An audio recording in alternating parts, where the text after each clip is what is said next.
बिस्मिल्लाहिर्रहमानिर्रहीम। अस्सलाम वालेकुम दोस्तों, कैसे हैं आप सब लोग। उम्मीद है अच्छे होंगे। जी दोस्तों, आप लोग देख रहे हैं मेरा यूट्यूब चैनल जवाब दो विद नईम अहमद। दोस्तों, आज डॉक्टर फारूक सत्तार ने बहुत बड़े बड़े इंकशाफात किए हैं। क्या कहा है उन्होंने वो मैं आपको बताऊंगा। और इमरान खान साहब का जो आज़ादी मार्च जो चल रहा है, उन्होंने आज फिर इदारों को टारगेट किया है। क्या कहा उन्होंने वो मैं आपको बताऊंगा।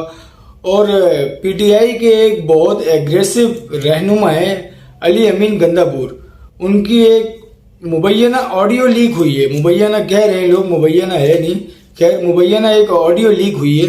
वो एक शख्स से क्या बात कर रहे हैं वो मैं आपको बताऊंगा। तो जी शुरू करते हैं पहले डॉक्टर फारूक सत्तार साहब से। डॉक्टर फारूक सत्तार ने अभी एक इंटरव्यू और दिया।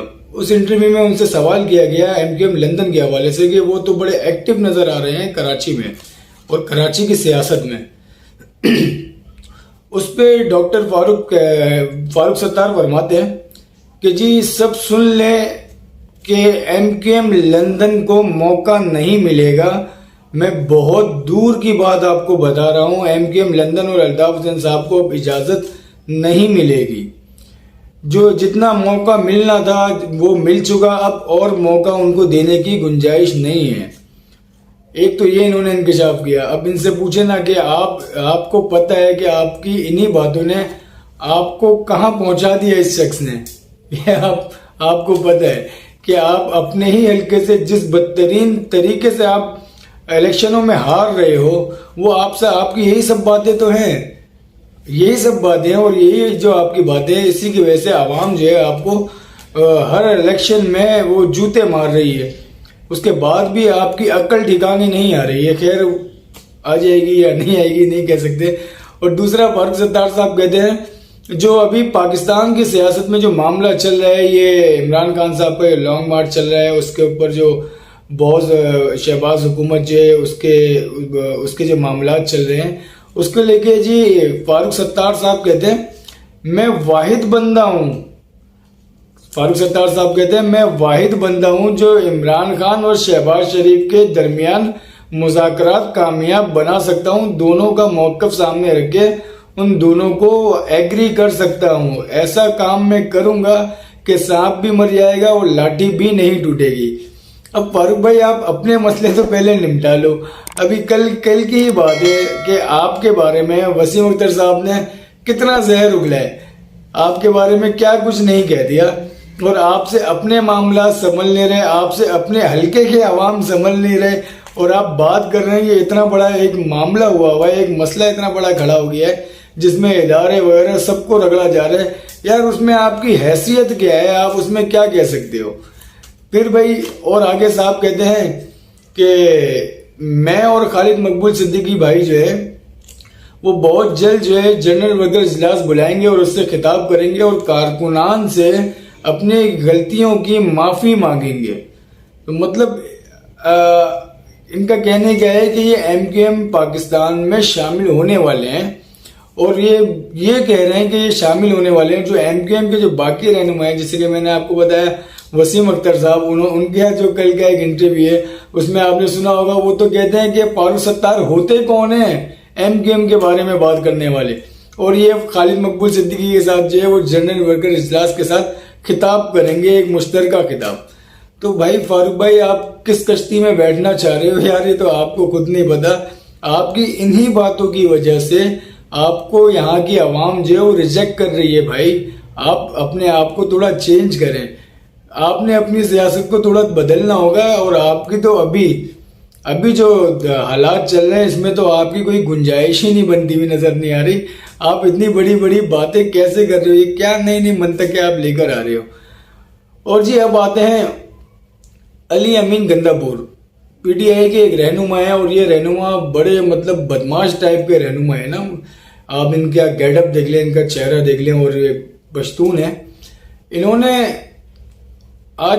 इनकी आज एक कॉल है वो लीक हुई। वो कॉल क्या लीक हुई है, आए मैं आपको उनकी कॉल सुनवाता हूँ। जमील लगा थी यार, जमील लगा ये अली खान सर क्या पोजीशन है सर? पोजीशन तो A1 है। आप सुनाए। बदू कितनी है? बहुत हैं, लाइसेंस लाइसेंस भी बहुत है। बंदे बंदे भी जितने चाहिए होंगे सर। अच्छा, हम यहाँ पे कैंप लगा रहे हैं, यहाँ पे 7 गरीब तरीके कॉलोनी है, तो जहाँ पे कार बंद घुस जाए, ये कौन सी? प्रभाव जाए उधर का 7 कौन सी गरीब तरीके कौन सी है वो आखिर में कौन सी कॉलोनी साथ लग रही है? हमारे यहाँ बॉर्डर पे इस्लामाबाद पिंडी के बारे के बाद लेफ्ट साइड पे ट्रांस सिटी है, कैपिटल है, कौन सी है? टॉप भी है, कैपिटल भी है, बहुत सारी है, बताएं। ट्रांस एयरपोर्ट पे है ना? टॉप तो एयरपोर्ट वाली साइड पे है ना। मैंने पूरा नक्शा भेजा था आपको, मैं मुझे मिला हुआ है, वो मिला हुआ है नक्शा। हाँ, मैं बंदे और सामान वहाँ रेडी रखे आप। ठीक है सर, कोई इशू नहीं है। बस रास्ते में है इंशाल्लाह। जी दोस्तों, आपने सुना इनकी कॉल, मतलब ये ऐसी कॉल इनकी लीक हुई है जिसके ऊपर जो है एक कराची में खास तौर पे एक बात सुनने में ये बहुत ज्यादा आ रही है कि अगर इस तरह की कॉल जो है वो कराची में किसी शख्स की लीक हो जाती तो फिर आपको पता है कराची में किस तरह का माहौल बन जाता और फिर क्या कुछ होने लग जाता कराची में, कितनी गिरफ्तारियां हो चुकी होती हैं, कितने का क्या आपको पता ही है सब कुछ। खैर, ये तो अली अमीन गंदापुर है ना, ये जो लाडले हैं इमरान खान साहब, अभी तक लाडले हैं वो जो नजर आ रहे हैं। तो खैर ये लाडले हैं तो इनके ऊपर कोई कुछ कहता नहीं है, बल्कि इसको डिफाइन कर रहे हैं इनके लोग। अब इनके लोग कौन है? इनके लोग हैं एक इमरान रियाज खान, एक एंकर है, मारूफ एंकर है, मशहूर एंकर है, बहुत बड़े एंकर है। वो इसके अली अमीन साहब की जो ऑडियो लीक होती है उसको डिफाइन कैसे करते हैं वो मैं आपको बताता हूँ। इमरान रियाज कहते हैं गंदापुर कोई टैंक या एटम बम नहीं ला रहा था, जो भिखारियों ने नाच नाच के घुंघरू तोड़ लिए हैं। हथियार हमारी शान है और हिफाजत के लिए जरूरी होते हैं, इसलिए हुकूमत लाइसेंस भी जारी करती है। हर जंग में यही गयूर पठान हथियार लेके पाकिस्तान की हिफाजत के लिए, फौज की मदद के लिए सामने आते हैं। तो यार, ये जो हथियार ये लेके आ रहे हैं, मैं इनसे सवाल करता हूँ ना इमरान रियाज साहब से, आप जो डिफाइन कर रहे हैं कि इनके पास जो असला है वो लाइसेंस वाला असला है, तो ये लाइसेंस वाला असला भी इनके पास है और ये लोगों को बुला रहे हैं कि असला लेके आ जाओ, तो ये मतलब किससे लड़ने के लिए असला लेकर आ रहे हैं? जो इनको लाइसेंस मिले हुए हैं असले के, वो क्या अपने ही इदारों से लड़ने के लिए दिए गए हैं इनको लाइसेंस? और ये जो आप बात करते हो ना गयूर पठान, तो भाई गयूर अल्हम्दुलिल्लाह सिंधी भी है, गयूर बलूची भी है, और गयूर जो है वो महाजिर कम्युनिटी भी है। जितने पठान है ना उतने हम सब भी हैं भाई। तो आपने ये जो मक्खन लगाया है ना गयूर पठान वाला, ये सब समझते हैं। और असला जो इनके पास है वो फौज से लड़ने के लिए नहीं दिया गया, इसी तरह का असला, लाइसेंस याफ्ता असला एक मरकज से भी निकला था किसी पार्टी के, और उसके ऊपर कितना शोर मचाया था जब आप लोगों की जुबान में ना आबले पड़ गए थे, छाले पड़ गए थे आप लोगों की जुबान पे, जब आप लोगों ने तो ऐसा कुछ भी नहीं किया था कि ये लाइसेंस वाला असला है और इसलिए रखा गया था, इसलिए उस टाइम पे तो आप लोगों से कुछ नहीं बोला जाता।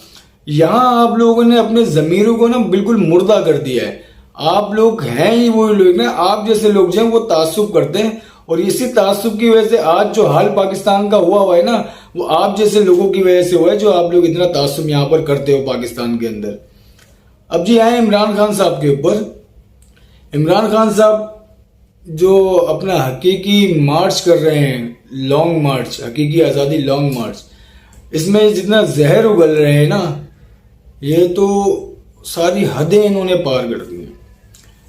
इमरान खान साहब कहते हैं, अरशद शरीफ साहब के हवाले से फरमाते हैं कि अरशद शरीफ की वालदा से जाके पूछो कि अरशद शरीफ को धमकियां कौन दे रहा था, वो बताएंगी कि अरशद शरीफ को धमकियां कौन दे रहा था। और ये एक प्रेस कॉन्फ्रेंस करते हैं, और प्रेस कॉन्फ्रेंस में कहते हैं जी हमें तो नहीं पता वो उसको कौन धमकियां दे रहा था, हमें तो नहीं पता वो बाहर क्यों चला गया। तो कहते हैं जी डीजी ISI साहब, आप कहते हैं कि ये गैर सियासी प्रेस कॉन्फ्रेंस थी। गैर सियासी प्रेस कॉन्फ्रेंस में इमरान खान को निशाना नहीं बनाते, इमरान खान को टारगेट नहीं करते। सिर्फ आपको ये चोर नजर नहीं आते जो 1100 अरब रुपए का डाका मार के पाकिस्तान से बाहर चले जाते हैं और उसके बाद NRO लेके वापस आते हैं। आपको वो नजर नहीं आया जो मुल्क में जुल्म हो रहा है, वो नजर नहीं आ रहा। और मैं फिर जनरल बाजवा आपको कहता हूं कि आपने बिलावल भुट्टो के कहने पर कराची का सेक्टर इंचार्ज बदला था। ये जो हुआ इस्लामाबाद में, जिस तरह का जुल्म हो रहा है, जब से ये दो आए हैं, वही ब्रिगेडियर फहीम और मेजर जनरल फैसल नसीर के बारे में कह रहे हैं कि जब से ये दो आए हैं इस्लामाबाद में बहुत ज्यादा जुल्म हो रहा है, आप इन लोगों को हटाएं और इन लोगों के खिलाफ कार्रवाई करें। यार फिर वही बात आ जाती है ना, आप रातों में इन लोगों से मिलते हैं, कोई डिग्गी में बैठ के मिल रहा है, कोई अंधेरे में जाके मिल रहा है, तो मिलते तो सभी है ना, सारे सियासतदान जितने भी हैं वो सभी मिलते हैं ना।